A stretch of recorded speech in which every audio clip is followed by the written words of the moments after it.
Start लेते हैं कराची से। और सोहेल अफरीदी साहब पंजाब जाते हैं तो हस्बे मामूल उनको मौका नहीं दिया जाता, और मरियम सरकार जो है वो उन पर पल पड़ती है। उनके रेस्टोरेंट बंद, मस्जिदें बंद, नमाज पढ़ने की इजाज़त नहीं, सब कुछ। और अभी भी जो तहरीक तहफ़्फ़ुज़ आईन पाकिस्तान जीटी रोड में, उनके साथ भी यही हुआ। और दूसरी जानिब गाड़ियां भी तोड़ दी, सब कुछ हुआ, गुल्लू भट्ट भी आ गए, हर चीज आ गए। दूसरी जानिब सोहेल अफरीदी साहब जाते हैं सिंध, कराची में, और उनको बाकायदा तौर पे एयरपोर्ट पे पाकिस्तान पीपल्स पार्टी हुक्मरान इत्तेहाद की अहम तरीन जमात, और उसके बगैर मुस्लिम लीग नवाज की हुकूमत एक दिन बरकरार नहीं रह सकती, वो उनको इस्तकबाल करती है उनका। सईद गनी साहब जाते हैं, सूबाई वजीर हैं, बहुत अच्छी बात है, और जमहूरियत का यही हुस्न है। लेकिन जमहूरियत का हुस्न तो हमने देखा है, लेकिन इतना हुस्न कभी नहीं देखा है इमरान भाई कि दो, एक अपोजिशन और एक हुक्मरान इत्तेहाद, और इतना ज्यादा हुस्न हमें दिल दिल के नजर आए। साबर में मुझे ना ये इस सारे मामले में जिस तरह ये दिखाई दे रहा है ना, अल्लाह करे ये वैसे ही हो, लेकिन ना मुझे ये इस तरह नजर नहीं आ रहा। पीपल्स पार्टी पिछले 3.5 साल में हर गुनाह की बराबर की शरीक है।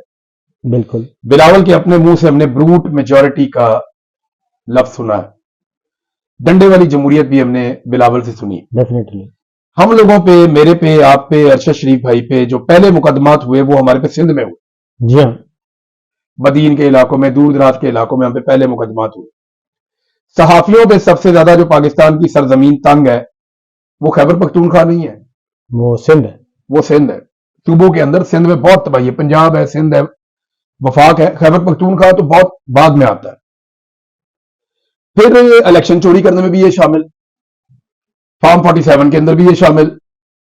अदालत के हर घटिया फैसले के बेनिफिशियरी यही लोग थे। 26वीं तरमीम में भी यही, 27वीं तरमीम में भी यही। यानी आप, जमहूरियत इनकी उस दिन कहां थी जिस दिन हमला हो गया था पार्लियामेंट के ऊपर और नकाब पोशों ने आके वहां से एमएनए उठा लिए थे। जी। उस दिन जमहूरियत कहां थी जिस दिन पार्लियामेंट लॉजेस के ऊपर अटैक हो गया था और वहां से एमएनए को हरासा किया गया, उनको अगवा किया गया। एमएनए की बीवियों, बेटियों, बहुओं और बहनों को भी अगवा किया गया, उनके तशद्दुद किया गया। एक एमएनए ने खुद को जाकर हवाले किया कि जी मैं आ गया हूं, मेरी बेटी को और मेरी बीवी को और मेरी बहन को आप छोड़ दें।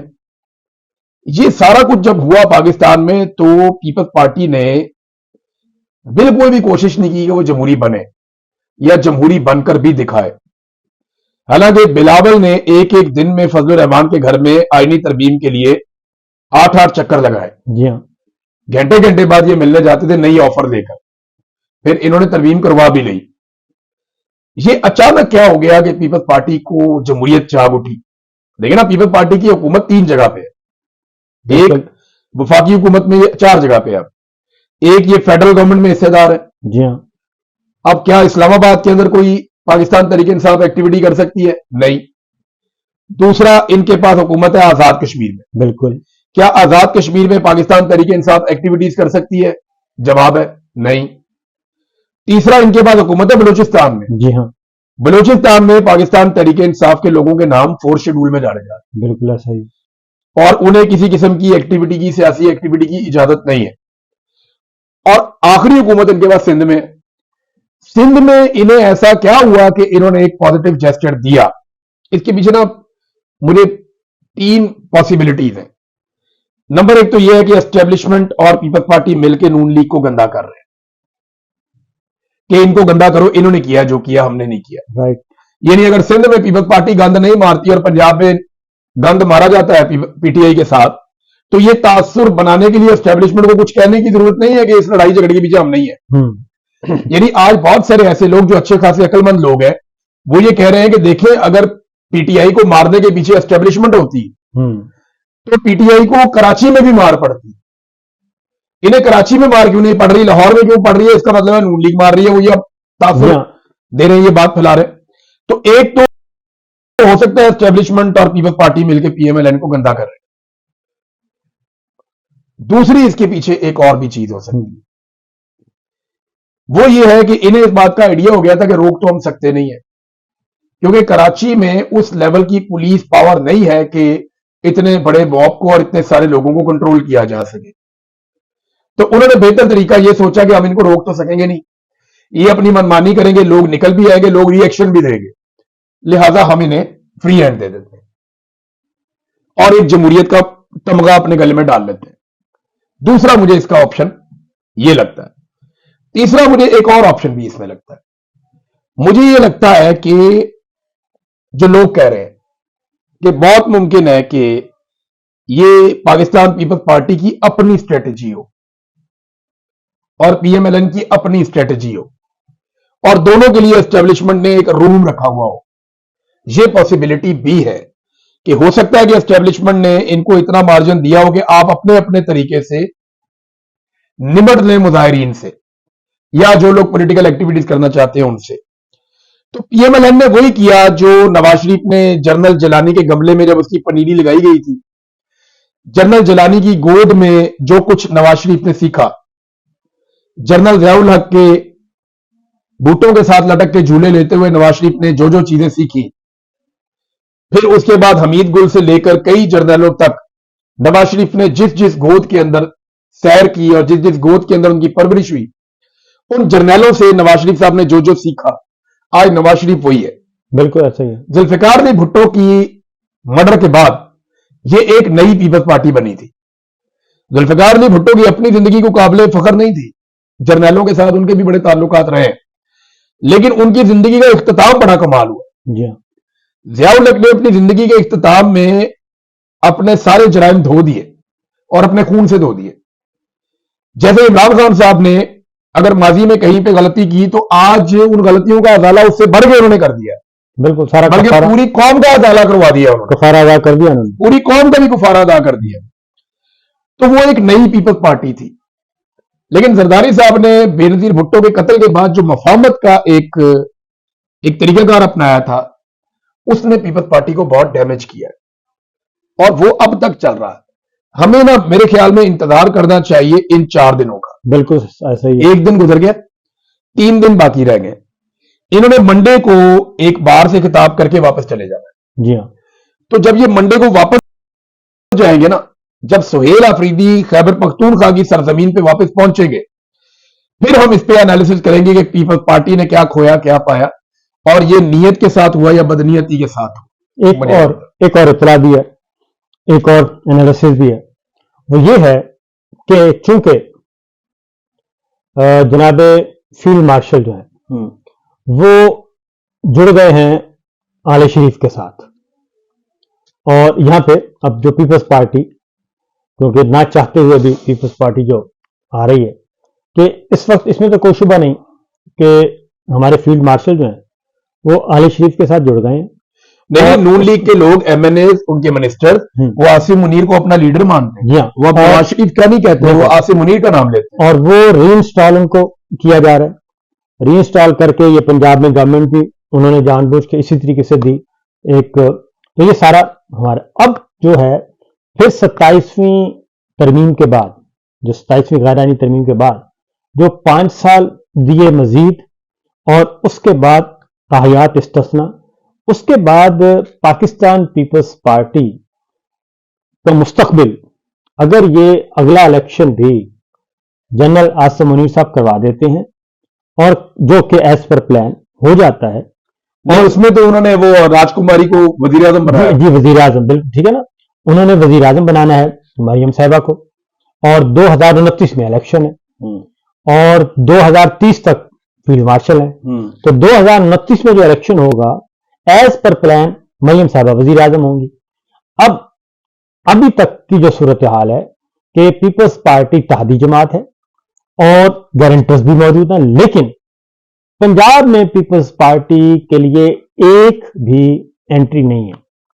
वहां पे वो बेचारे, नहीं, बिलावल को फ्री हैंड दिया था, लेकिन बिलावल को देखे ना, पंजाब रिस्पॉन्ड ही नहीं कर रहा। पंजाब पीएमएलएन को रिस्पॉन्ड नहीं कर रहा, वो पीपल्स पार्टी को कैसे रिस्पॉन्ड करेगा? वो ये कह रहे हैं कि हमारे जो डिस्ट्रिक्ट हैं, जो वादे किए गए थे, जो वादे हैं, हमारे अपने डीपीओज लगाए, हमारे पुलिस वाले, मसलन मुल्तान हमें दें, मसलन हमारा डीसी हमारा हो, डीपीओ हमारा हो, हाँ जी, पिंडी गुजर खान, ताजा परवेज अशरफ साहब, वो हमारे हों, वो ब्यूरोक्रेसी में अपना हिस्सा मांग रहे हैं। फिर डेवलपमेंट्स में मांग रहे हैं, फंड में मांग रहे हैं। फंड में मांग रहे हैं। तो पंजाब में मरियम साहबा बिल्कुल एंट्री नहीं हुई। फिर एक और बात है, वो ये है कि 2.5 साल 50-50 जो फार्मूला है ना, वो है कि 50-50 हम पहले 2.5 साल शहबाज शरीफ साहब, अगले 2.5 साल बिलावल है। हाँ, ये पहले था, तय था। ठीक है, अब उसका इजहार गिलानी साहब कर चुके हैं। हाँ। और उनका जी ये 50-50 क्या हुआ था, ये तब हुआ था तय जिस वक्त रिजल्ट रोके गए थे। जी हाँ, क्योंकि उस वक्त बुला के एस्टेब्लिशमेंट बोले तो आसिम मुनीर आसिम साहब, साहब, उस वक्त ये पैगाम दिया गया था बुलवा के जरदारी को और शहबाज शरीफ को कि जनाब इमरान खान साहब आ रहे हैं हाँ जी, और इतनी बड़ी अक्सरियत के साथ आ रहे हैं, अब आप लोग फार्मूला तय कर ले, हमारे पास वक्त नहीं है, ये रिजल्ट्स आ रहे हैं। तो उसमें जो फार्मूला तय हुआ था, जिसको गिलानी साहब ने कहा कि 2.5 साल शहबाज शरीफ वजीर आजम रहेगा, फिर 2.5 साल बिलावल वजीर आजम रहेगा। लेकिन बाद में बदनीयती ये हुई कि नून लीग की सीटें बढ़ाना शुरू कर दी। बिल्कुल। इन्होंने क्या किया, पीटीआई का ये भी नायल, ये नून लीग को दे दो, वो नायल, ये भी नून लीग को दे दो, यहां पे री इलेक्शन हो रहा है, ये भी नून लीग को दे दो, ये बंदा हटा दिया, इसको सजा हो गई, ये भी नून लीग को दे दो, मखसूस नशिस्तें वो भी नून लीग को दे दो। यहां तक के जब सारा सौदा नून लीग को दिया तो सादा अक्सरियत होगी। सादा अक्सरियत हो गई। ये जो बात हुई है, इसके बाद तो बहरहाल पीपल्स पार्टी ने सरवाइव करना है। और अगर पीपल्स पार्टी को नून लीग के साथ कंपेयर करें तो नून लीग तो कहीं भी नहीं है, जमीनी हकायक ही है। नहीं, ग्राउंड पे तो पीपल्स पार्टी ने नून लीग से ज्यादा सीटें, बहुत ज्यादा सीटें हैं, क्योंकि आप जितना भी 17 वाले हैं ना। हाँ, हम आप जितना भी इख्तलाफ कर लें, नून लीग की तो 15 से 17 सीटें इससे ज्यादा है नहीं। और पंजाब बिल्कुल फारग, सिंध से वो फारग, बलूचिस्तान से वो फारग, खैबर पख्तूनख्वा से वो फारग, हर जगह से वो फारग हो चुके हैं। अब नून लीग का सिर्फ एक ही है। देखिए, पीपल्स पार्टी ने शहरी सिंध में और कुछ एरियाज में उन्होंने फार्म 47 की सीटें ली हैं, लेकिन उनकी अपनी सीटें पीएमएलएन की सीटों से ज्यादा। एक और बात फिर यह है कि जो फार्म 47 है सिंध में, वो पीपल्स पार्टी ने दिया, वो दिया एमक्यूएम को। हाँ, बड़ा उनको दिया, ठीक है ना, बड़ा हिस्सा उनको। बड़ा एमक्यूएम की एक सीट भी नहीं, एक भी नहीं थी, वो सारे का सारा चंक उठा के दे दिया आपने एमक्यूएम को। बहुत सीटें दी इन्होंने। और पीपल्स पार्टी ये समझती है, जरदारी साहब भी, कि जनाब ये हमें हमारे ऊपर लाके बिठा दिया, एमक्यूएम को सवार कर दिया, वरना ये फार्म 47 हमें भी दिए जा सकते थे पीपल्स पार्टी कराची से, हैदराबाद से। अब एक ये मसला हो गया। उसके बाद बाकी पंजाब की और सारी बातें हो चुकी हैं। अब पिछले दिनों एक और काम हुआ, जैसे ही बिलावल या जरदारी साहब हल्की फुल्की कोई बात करते हैं ना, कि और मरियम को टॉन्ट करते हैं और बताते हैं कि जी हम 45 वाले हैं, आप 47 वाले हैं। आपको याद होगा कि अचानक मुस्तफा कमाल साहब 3-4 दिन, दो हफ्ते पहले अचानक उठे। हाँ जी, और उन्होंने अल्ताफ हुसैन साहब को गालियां देनी शुरू कर दी।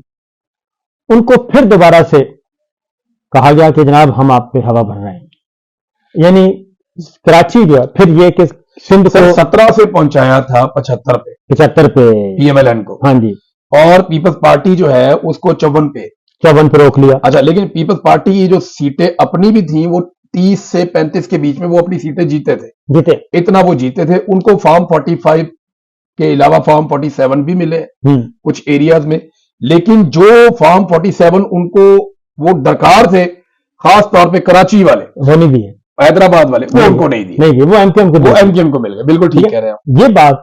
तो ये जब जमा तफरी, क्योंकि इस वक्त जो पीपल्स पार्टी जो कर रही है, क्योंकि अगर जनरल आसिम मुनीर साहब का और मरियम नवाज का ये नेक्सस नहीं तोड़ा जाता, अगर ये नेक्सस नहीं तोड़ते मरियम नवाज का और आसिम मुनीर का, तो फिर अगला मुस्तकबिल पीपल्स पार्टी का तो नहीं है। नहीं, पीपल्स पार्टी को तो फिर अगली मंजिल है। नहीं, उन्हें तो अब समझ आ गई है ना पीएमएलएन को कि जूते पॉलिश करी जाओ और किसी तरह इक्तदार ले लो। एक दफा इक्तदार में आके बैठ जाओ, उसके बाद अवाम में जाना ही नहीं है। अवाम जाए अपना काम करे। देखे ना, 1900 बंदा कोई मार दे पुलिस मुकाबलों में।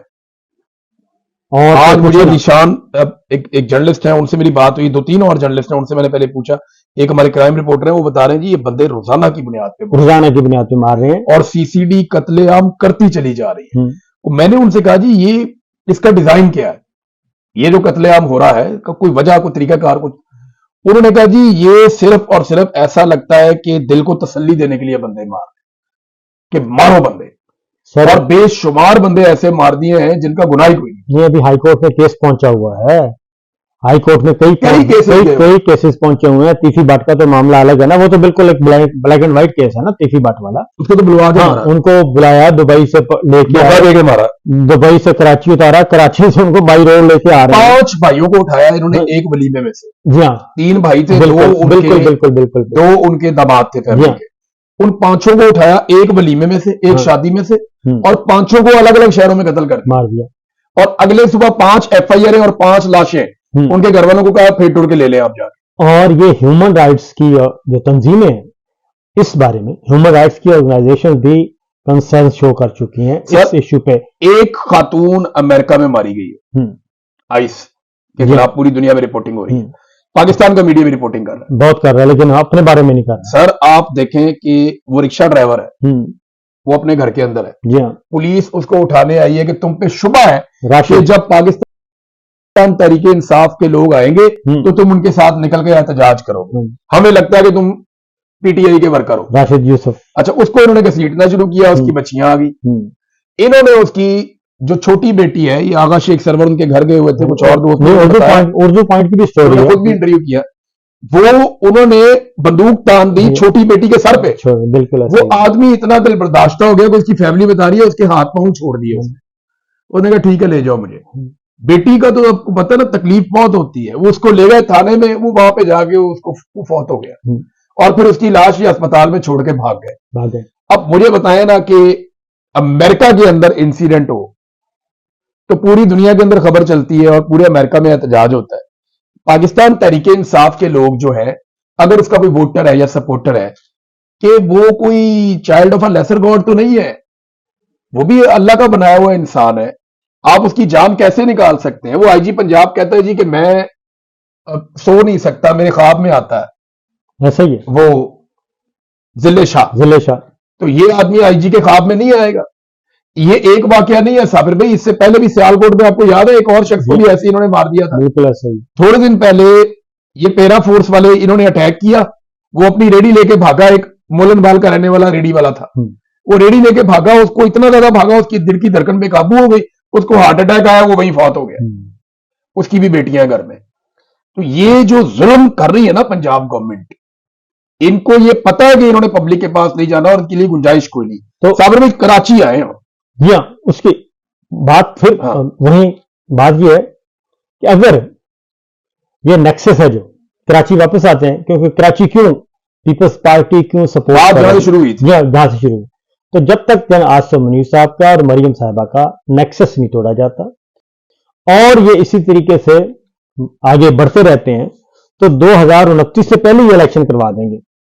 और जैसे ही कोई चांस मिला, उन्होंने इलेक्शन करवा के मरियम साहिबा को वज़ीर-ए-आज़म बना देना, और उसके बाद क्योंकि NFC वार्ड और सूबा सिंध, क्योंकि ये आइडियाज आते रहते हैं ना, सिंध के टुकड़े कर दो, पंजाब के कर दो, डिवीजनल सतह पे जिले बना दो, एक और तरमीम ले आओ, और मादनियात और ये सारे, इसके पीछे अब जितनी हिम्मत शहबाज शरीफ साहब और नवाज शरीफ साहब और मरियम साहबा कर चुके हैं कि एक दफा रिटायरमेंट के बाद उनको आर्मी चीफ बना दिया, उसके बाद 7 दिन का गैप है, सेकंड टाइम 7 दिन, फिर 5 साल की एक्सटेंशन, फिर 5 साल की एक्सटेंशन दे दी। उसके बाद राणा साहब आते हैं, ख्वाजा साहब आते हैं कि हमने ऊपर वाली कैप हटा दी है 64 साल वाली, अब जब तक मर्जी जाए, तो जब तक मर्जी जाए।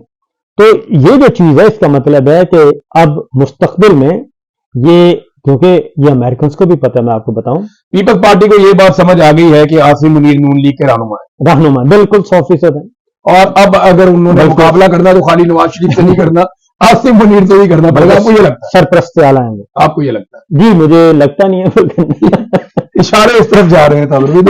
इधर मैं आपको बताता हूँ, आपने ना कभी भी ये मिलिट्री एस्टेब्लिशमेंट पे भरोसा नहीं करना साहब, इनका कोई पता नहीं। ये कल नवाज शरीफ को लात मारे और नवाज शरीफ को पासे करके बिलावल को लाके सर पे बिठा ले, इनका कोई पता नहीं होता। ये इनके बारे में प्रेडिक्शन देनी नहीं साबर भाई कभी, कि आज आसिफ मुनीर नून लीग के रहनुमा है ना, कल कोई पता नहीं ये पीपल्स पार्टी के रहनुमा बने, आपको एक बात, जमात इस्लामी के रहनुमा बने। मैं आपको अगली बात बता देता हूँ, अगर इमरान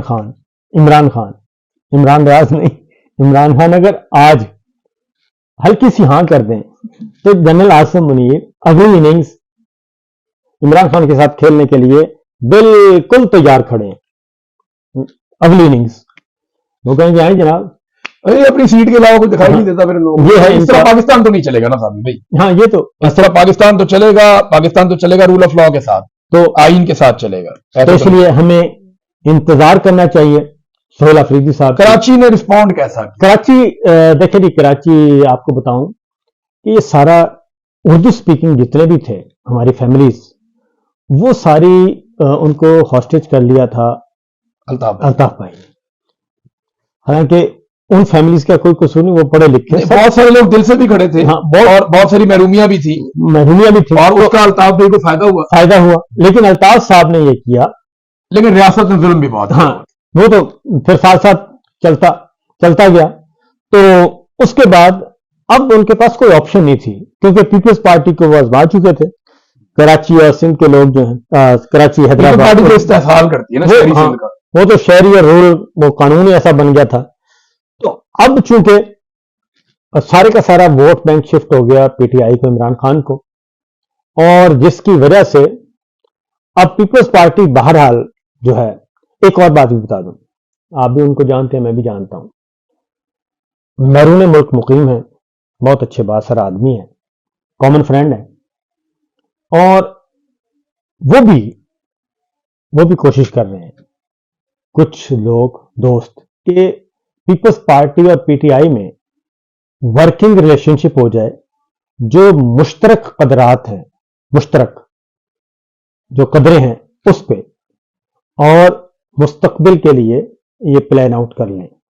और उसकी इब्तदा कहते हैं कि उसकी इब्तदा ये दौरा सिंध से अगर ये बखैर खूबी अंजाम पाता है तो ये उसका एक पहला सीबीएम था।